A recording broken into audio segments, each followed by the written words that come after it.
Hi, welcome back to my Stories of Scale podcast, hosted by me, Jonathan Herps. In the podcast, I chat with business owners and CEOs of scaling companies. It centers around their entrepreneurial journey so far and their aspirations for their companies and themselves. Today, it's my great pleasure to speak to Myles Henaghan, I hope I've got that right, founder and managing director of Wires Uncrossed Engineering. Welcome, Myles. Hi, Jonathan, and thanks for having me. Oh, no, look, it's my pleasure. And I'm looking forward to this. If you can see in Myles' background, lots of sun. He's based in Auckland, New Zealand today. Hmm. So nice to talk to someone from across the ditch. So let's start with your origin story. Can you give me a short potted history? What are the key moments that led you to where you are today? Sure, yes, and some of the past effects where I am today. So originally from Ireland and moved to New Zealand back in 2007 via China. So my then girlfriend, now wife, and I did about 5 years there, mostly working in electronics manufacturing, supply chain, that kind of thing. And then we moved to New Zealand to have a change of scene, weren't quite ready to back to Ireland. And then since arriving in New Zealand, actually started more in the software side of things as opposed to manufacturing or electronics, which is originally what I studied. But yeah, it's since then, since 2007, various roles around software teams, doing the doing versus the leading, and flipped and flopped back between technical roles and managerial ones since then. Led various teams of various sizes, from teams of ones and twos up to teams of hundreds, and then also became the CTO of a New Zealand company called Cordo. And along the way, collected a mix of experience in straight up Kiwi and Aussie businesses, scale ups as they're now called. We didn't have that term at the time. And then enterprise type organizations. And then also, before starting Wires and Crossed, was the general manager for one of the engineering divisions at Xero. And that's where a lot of the people who are now also on the Wires and Crossed team, and many of us, our paths crossed across there. But across all of that, I guess, career, Jonathan, the common theme was always trying to untangle software teams. So often the hard bit was actually how on earth do we do more with less, or untangle it, or we're pouring more people in, but we're getting less and less out the other end. And so that it was a sense of disillusionment, or this is so fed up, it's just over and over again. There's a shiny new organization, you go in there, and then there's the same problems over and over again.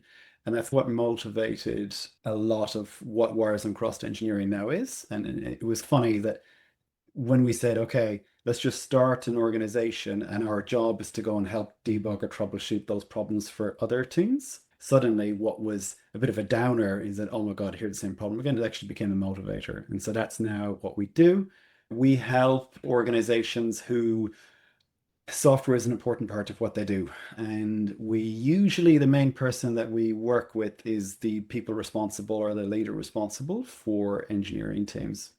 And if they're dissatisfied with either productivity or reliability, or maybe a bit of both, that's our starting point. And we help those organizations or those leaders surface up precisely what is the main thing that is holding that back, what can be done about them. And we show them that in a way that we also show them how to do it themselves afterwards. And then there's various other molds then we're also working to help them with some of those problems. But the main thrust of what we do is helping people to systematically work through what is holding them back and what is the best thing to do about it. Okay. What are you currently working on? What's projects or goals that you focus on right now? Good. Yeah, earlier on in the year, we actually open sourced a core bit of our methodology called the hierarchy of engineering needs. And we did that. I need to explain a bit of it. So Wires and Crossed is on a mission to just upload the base standard of software delivery across New Zealand, Australia, and beyond, wherever we can get to. But that wherever we can get to, right now we're held back by consulting and professional services type time. But if we're to actually make the dent that we want to and we feel needs to be made, that's why we've open sourced some of our methodology. And so internally, we're also now looking at what products we can use for ourselves, but also for current and future clients to help them get more value out of what we do without having to actually pick up the phone or arrange an engagement. It's really interesting you say open sourcing. With AI, with anybody being able to write anything these days quickly, it's very easy to be, I don't know what the word I'm looking for is, but to be seen an expert. And the smart people I'm seeing today are doing what you're doing, opening themselves up And it's what I do as well, share my methodology, share my IP, share my thoughts, which is how people can get to know you and trust you. For what it's worth, I totally endorse the strategy you're taking.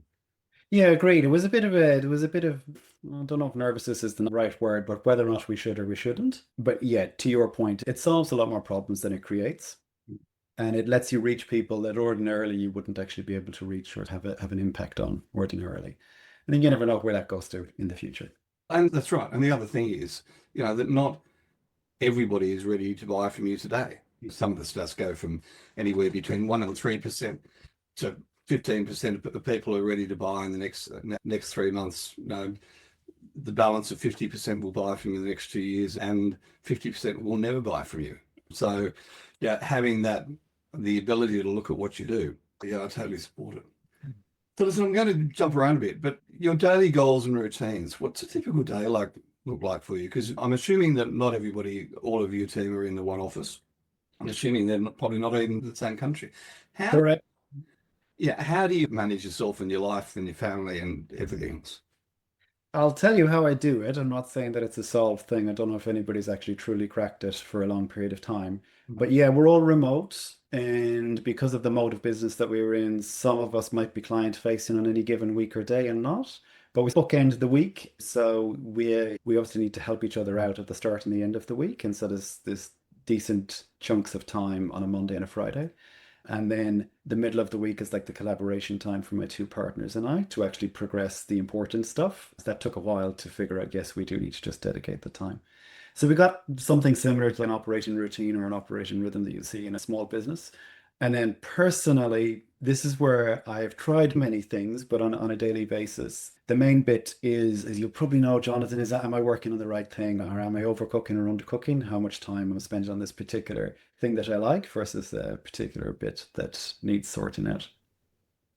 So daily routine, each day, top of the day. The most sophisticated thing I've found is a long running document with the most newest information at the top and the oldest stuff down below.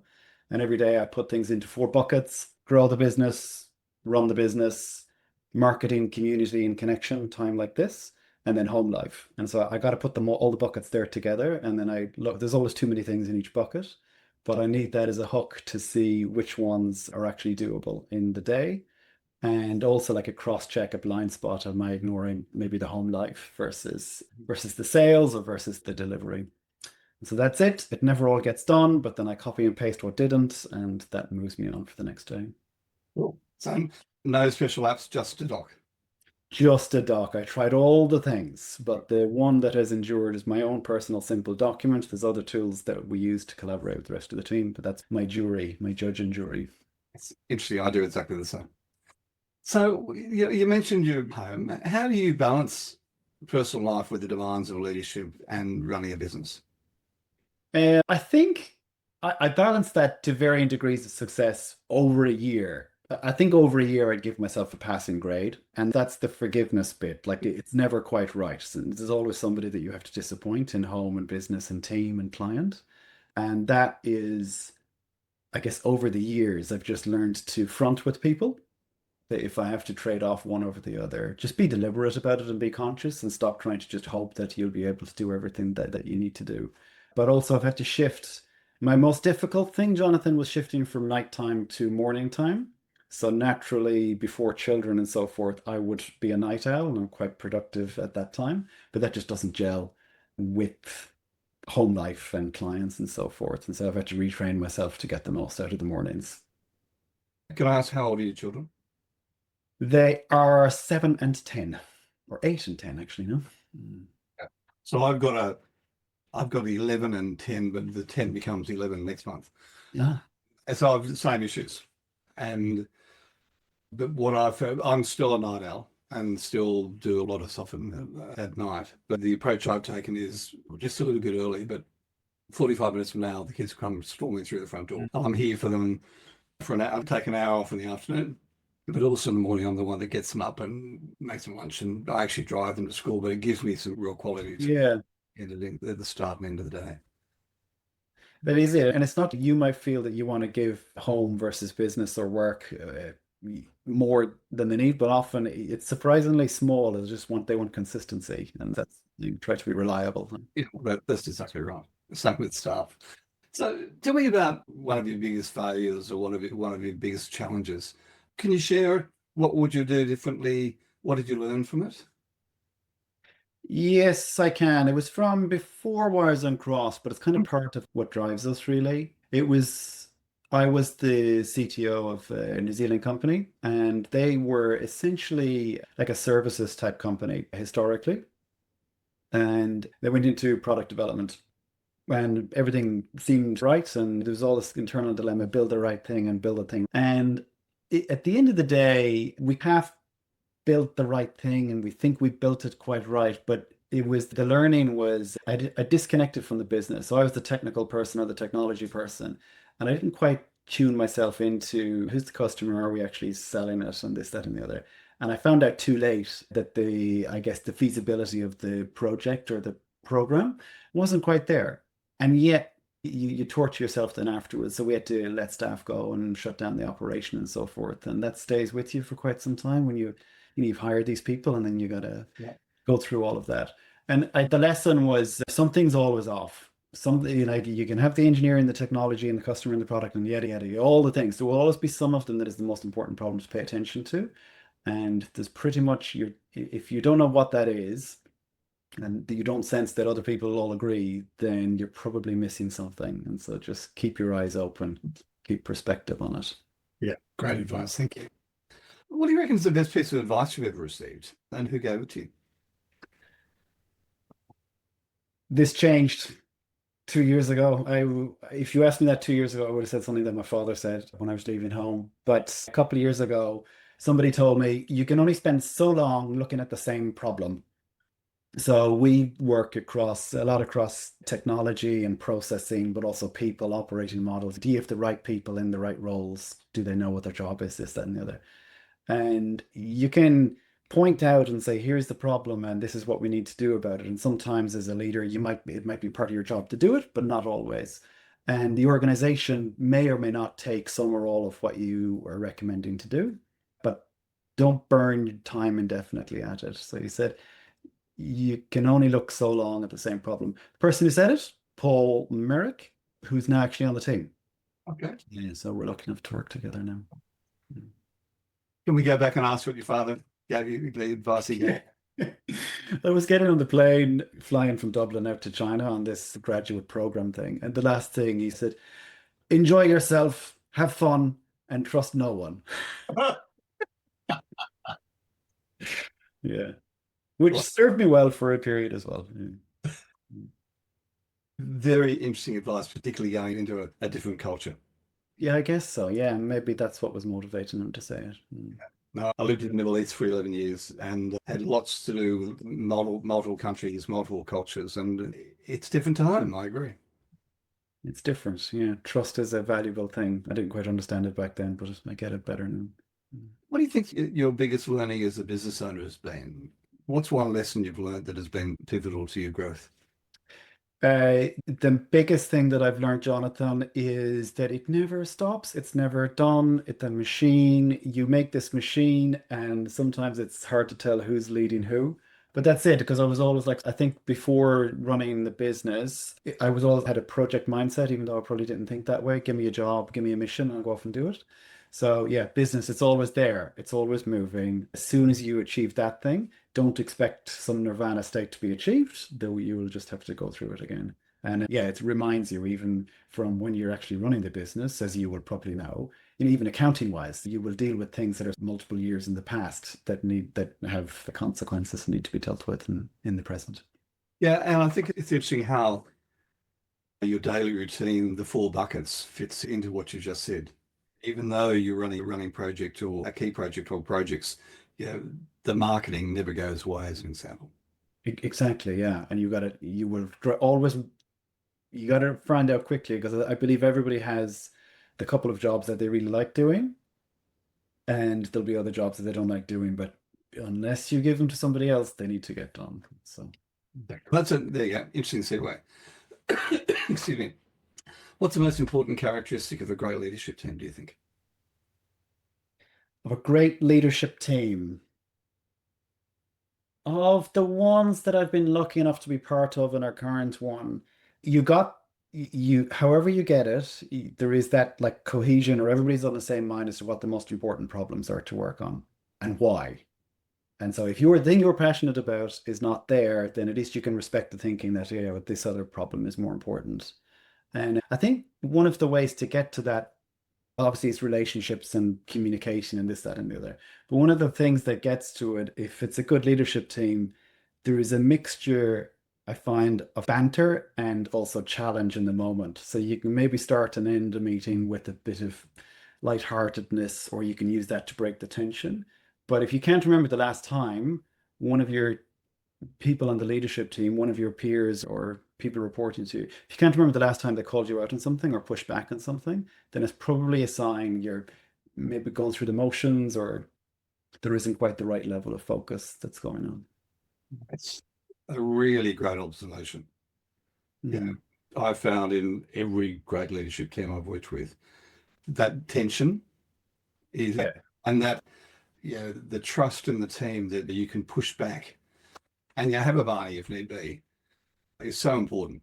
Agreed, yes. And it's almost magnified when we're all just on a screen. It become because you're not picking up on all of the other bits that you get when you're in person. Yeah. So challenge and banter. Look Yeah. for yeah. No, it's good. One of the things I do with I've got different levels of mentoring coaching, but the most immersive, I think, would be I bring a CEO and their leadership team together every quarter for 2 days, and we go away and spend 2 days literally challenging what we're doing, challenging each other. And it's when the team really clicks, it's phenomenal. Agreed. Yeah. Yeah. But also that maturity to know that, okay, I've disagreed with you, but once a decision's made, collectively, we're moving forward with it. Yeah, it's a bit like selling a house or any major deal. If one person's delighted and the other person's unhappy, that's not a good deal. There's something quite not right there. Yeah. Correct. So one of the things that people always ask is, what resources or tools do you recommend? Books, podcasts, tools that have been game changers for you? Various ones. Earlier on, there was a bunch of resources and tools like that if you're working in software engineering, they'll come up. Books like Accelerate, the DevOps Project, a lot of Gene Kim stuff and so forth. Then, as I've moved on, the goal is another obvious one in the theory of constraints, which is a lot of what we base our methodology on. And these days, after you do a good sweep of that, then the sort of diminishing returns you'll probably find is like books within your industry or domain. And so these days, I get more out of more broader topics, either history or there's a book recently, forget the name is Václav Semil. I think I'm butchering his name, but he wrote a book on the history of innovation, Yep. which was just very apt and appropriate, particularly as we talked about earlier with the rise of AI and everything. I found it incredibly helpful to actually ground things. And then it's both a good book on its own right, but a lot of his books, he demonstrates a good way of just separating the hype from the facts and how to actually ground your thinking. And so that kind of scientific thinking is what we have to do a lot of every day, but it takes discipline to stay on it. And so I find resources like that helpful as a top up or a refresher. Okay, thank you. Yeah, and it's interesting how many of the books, same message spoken in a different way. The goal is a cracker. Reading that when I was doing my MBA, and that's far too many years ago to think about now. Yeah, it's still 100% valid.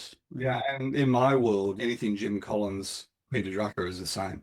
Exactly. Not a lot that, apart from technology, which accelerates things, there's not a lot of new theories that come out of that come out really. I guess that's it. And then afterwards, when a new one comes out, your inner pattern matching is attuned. Okay, that's just that's a variation of that same clutch of ideas or an old idea. Yeah, it's interesting the theory of limiting constraints with the goal. Unfortunately, I've forgotten his name, but he died of cancer, and because he was a chain smoker. Ah. Yeah, no, we lost him far too early. Yeah, there's a funny thing that you remind me of. Our job is to point people out, hey, you got this complicated, you're burning millions of dollars a year in this thing, but you're not getting much out of it. And you can point to exactly what the problem is. But growing up, it reminds me, your story reminds me of my mother was a GP growing up. And every now and then she would get somebody to come and do locum or to cover for her. And I can remember one year they'd have this debrief after, say, 3 weeks or so. And the doctor who was doing locum was a smoker. And I can still remember him sitting on the kitchen table smoking while explaining to my mother about certain patients, because I told him to give up the cigarettes. I've told him the cancer is just going to come back, but he just keeps on smoking. And I just couldn't square that as a kid. But it was just this lesson that, yeah, you can lead the horse to water, but it doesn't always take a drink. And that area, that's an area of interest to me as to what actually is holding people back from acting. So can I go off piece for a bit now? Given the topic of the day, and will be for a while, is AI, how has that affected you and your business, and how are you using it? We're using it all the time. I used it before this call, be using it again after this. So we are using the latest and greatest of whatever is realistically commercially available to us constantly. That's number one. Number two, yes, it is occupying a huge amount of headspace. Yep. And it's a bit hit and miss on the levels of sophistication that organizations are approaching it with. You get everything from, oh, just switch it on, and then months later, somebody higher up is saying, how is it going? Is awesomeness happening? And really, the best that they have to say is that it's being used. Because a lot of the organizations just don't have a baseline anyways about how productive or efficient or where their bottlenecks are anyways. And so you just throw petrol on the fire in a lot of the cases. It is an amazing tool. It gives me still weekly delight. I think ironically, or not ironically, maybe appropriately, probably software engineers are going to be the most impacted and earliest impacted, but maybe that is not an accident. But it's very easy in our industry. AI is a thing, yes, but software engineering was bizarre anyways before it. Invisible work, very easy to burn millions of dollars, but not have much to show for it at the other end. But in our experience, if things have actually if the gears have gotten clunked up and things are not as they should be, you're probably just going to accelerate the wrong constraint or do a local optimization. When you give AI to a developer, as you've probably heard elsewhere, experienced developers get a lot more value out of it than a junior one. But you give it to them and you get these anti-patterns that come up. So you're supposed to, the science has shown us that smaller changes, smaller batch sizes more frequently, very good things happen for the organization. But with AI, the tendency is to have a much bigger chain set. That's number one. Number two, most organizations don't yet have enough actual quality controls in place to do it safely. So they couldn't even, you'd be surprised that a lot of activity happens, people write stuff, but there's not much actual quality assurance happening because the quality controls are either missing or not effective as they should be. You throw AI onto it, and then you get these much bigger changes, much more of them being trying to shove through the pipe, and the delivery pressure, let's just say you just get a lot more outputs, but not outcomes. Okay, because I'm just going to mention that we're speaking on the 21st of May 2025, and OpenAI, I think it was 2 days ago, have released a new model which targeted, would seem, directly at what you do. That not only helps you write code, but also quality assess it at the same time. It must be like, I know how much I use it, but extraordinary how it's changing and potentially going to change your business. It is, and that when you use it, we will say that it's not really, all it's doing is predicting what to come next. But there's no shortcut. It's like the apprenticeship model. Don't bother trying to find a book. There's no book, or there's no course, or there's no anything else by definition that'll show you how to get the most out of it, because everybody's figuring it out. You just got to do it. You've got an apprenticeship type model on it. But the more you use it, the more, no matter what it says on the outside of the box or on the sales pitch, the thing is just blindly making a guess as to what to go next. And so when you're driving it and you can sense that it's gone bonkers, and they've even gotten better tools now to just get it to reset and so forth. But that's the trick, because it's very easy to just be almost enslaved to it, trying to get it to do the thing. And then an hour or two later, you go, crikey, I would have been better off just doing it, myself on the olden way. It will make a huge impact. My one wish to anybody who is looking to do it is don't just switch it on and expect magic to happen. Like, in every organization of any size, there is specific constraints to point the AI at, and quality controls is one of the best ones of it, in my mind. make it true that you can safely and reliably run stuff through your delivery system first, then try and look to increase the amount of things going through it. Would be it. Yeah, I'm not using many of the apps, but it's fascinating. And it comes back to your point about encoding your work. I'm building a chat GPT now that my clients, but very quickly, anybody will be able to search my entire database of IP and get access to it. It is, I found it quite extraordinary. And it must be, I don't think I'd like to be Google at the moment. Yeah, everything is shifting. I don't think I've done a Google search in forever. I go straight to ChatGPT and let it do it for me. There is, yeah, and there was a talk that a friend shared recently about the kind of ethics around stuff like that. That essentially, yes, we all do it for the reasons you just outlined. It's just better. Yeah.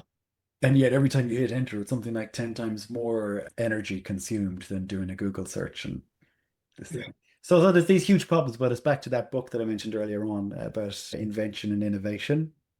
There are these ridiculously hard problems around the fundamentals of how what we are currently calling AI works that need to be tackled around the efficiency and resources of it. Yeah, it'll change a lot. It is changing a lot. We are actively learning and applying as best as we can. And it's very easy to just use it and not have much of an outcome at the other end as well. Thank you for that. My last question. Any last parting words of advice to business owners looking to grow?